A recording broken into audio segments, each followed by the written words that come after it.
2021 was a good year for anime. The year 2021 blessed us with the stacked year of cool anime, especially during the winter and the fall season. Like a girdle Moses descending the Hokage rock to deliver the good word to the people. Now it's my turn as otaku of Kotaku to present my favorite anime of this year. Here are the anime and movie that came out this year that stood as the cream of the crop. Let's begin our list with Horimiya. どうしたの？心臓の音を聞いている。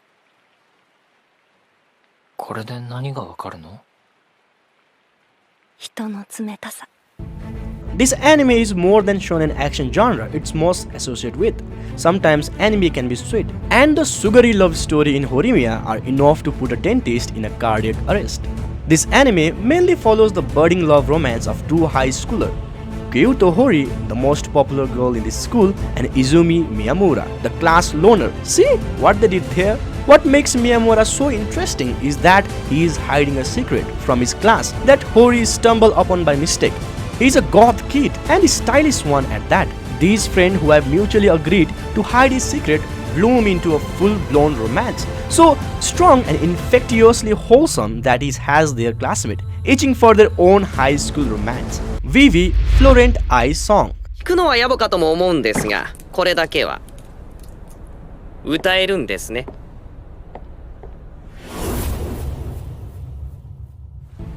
Here's the elevator pitch of Vivi Florent Aishang. Probably Hatsune Miku has her dream of making the world hers after she is called to action to put down her microphone and pick up a gun from a ghost in the shell to prevent an AI uprising that wipe out humanity 100 years in the future. If you are sold on that premises, you should check out Vivi Florent Aishang. I was surprised to see that Vivi brands a typical sci-fi action series into a thoughtful exploration of what makes us human. The show has many heartly episodes that focus on the complex nature of jealousy, greed, and loneliness. Some of the standout episodes even rival that often thoughtful Cowboy Bebop episode in how they let ideas and heartbreaking scenes breathe. Plus, when the action hits, it hits very badly. Vivi's sick-ass fight scene features some of the smoothest movie quality Sakuga animation I have seen in an anime series. To Your Eternity.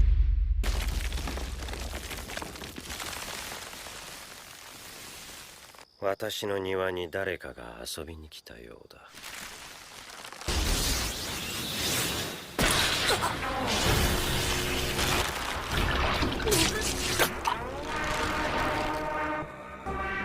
肉体の反応がいつもと違う。少年の姿に戻ろうとするが、ままならない。Not many anime pass the 3-episode test run from the jump, but To Your Eternity had me choking back tears from the first episode. This series follows an immortal creature called Fushi that starts its long existence as a rock before taking the form of a wolf and a human as it observes humanity.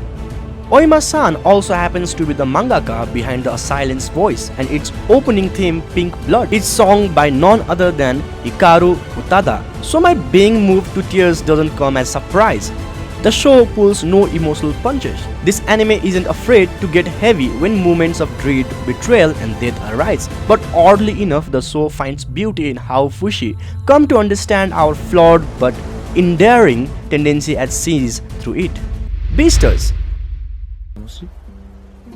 別に普通。年下なのにたまに父親みたいに振る舞うからおかしい。ルイは真逆で甘えん坊だったな。I can't mention anthropomorphic anime without mentioning the king of genre returned in the second season of Beasters. Yeah, I got that right.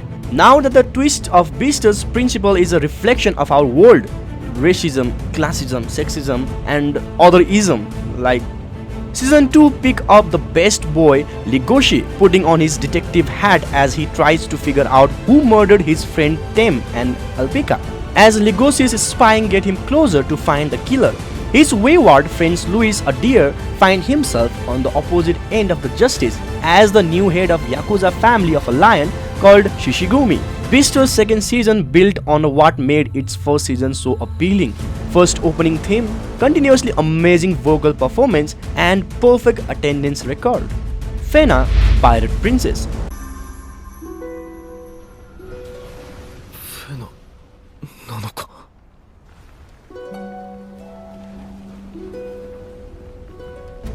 We already know pirates are cool, but pirate samurai are even cooler.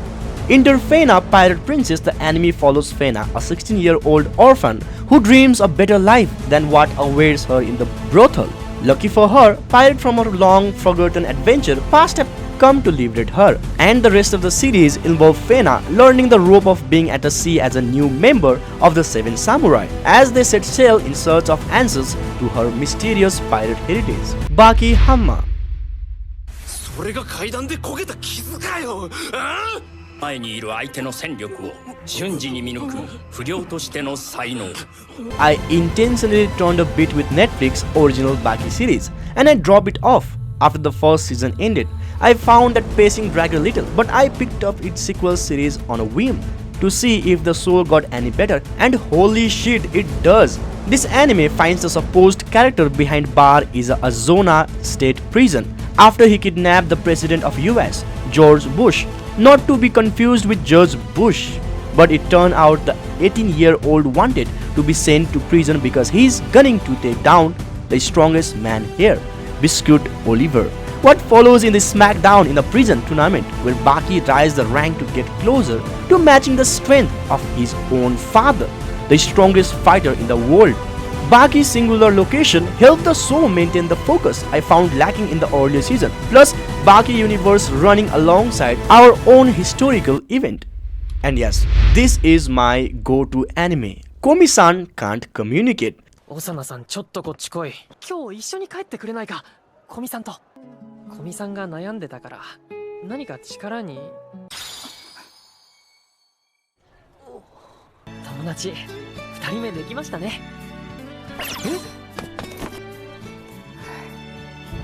Communicating is hard, especially if you are too drop-dead gorgeous to stop your classmate from flattering over you to get a word in. This anime is about high schooler Komi, whose goal is to make 100 friends. Her only problem is her crippling social anxiety, and she struggles to even say hi to anyone. Luckily, our main character Tadano, her first friend, is there to help coach her. I've been a day one Komi fan back from when the manga first came out in 2016. So I was champing at the bit to see its anime adaptation. Adaptation is better than I could have imagined it being. The show, despite an even harder balance of comedy and dread that can naturally arise from miscommunication and social anxiety, the manga comedy, which often leans on JoJo Bizarre Adventure reference, is translated seamlessly through on-screen clever editing and scene transaction whenever Komi or other character get flustered. Okay, now so if I don't talk about this anime, then it's gonna be very rude to our audience. Now it's turn for JoJo's Bizarre Adventure Stone Ocean. ふと気づいて顔をベッドから上げたら、ここで一番若い留置係いるじゃない。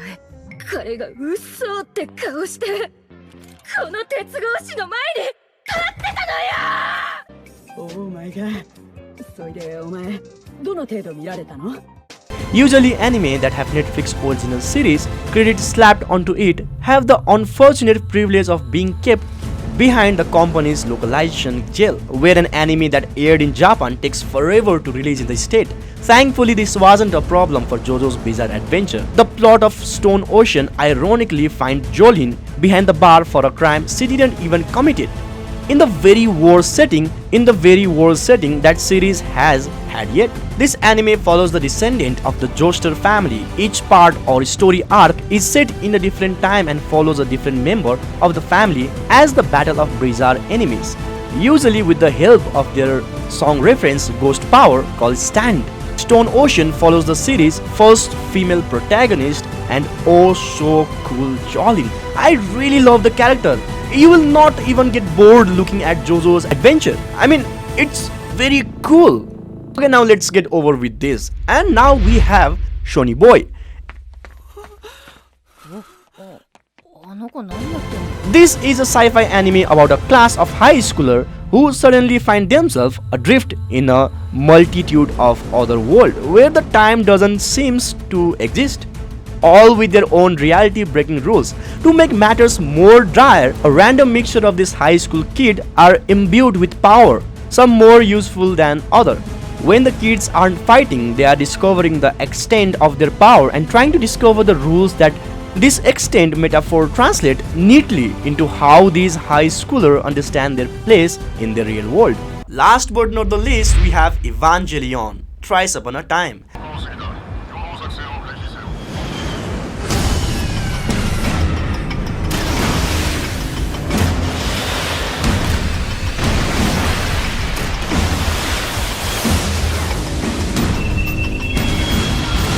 It feels weird looking back in 2021, realizing that this year was the same year that Neon Genesis Evangelion finally came to a certain conclusion.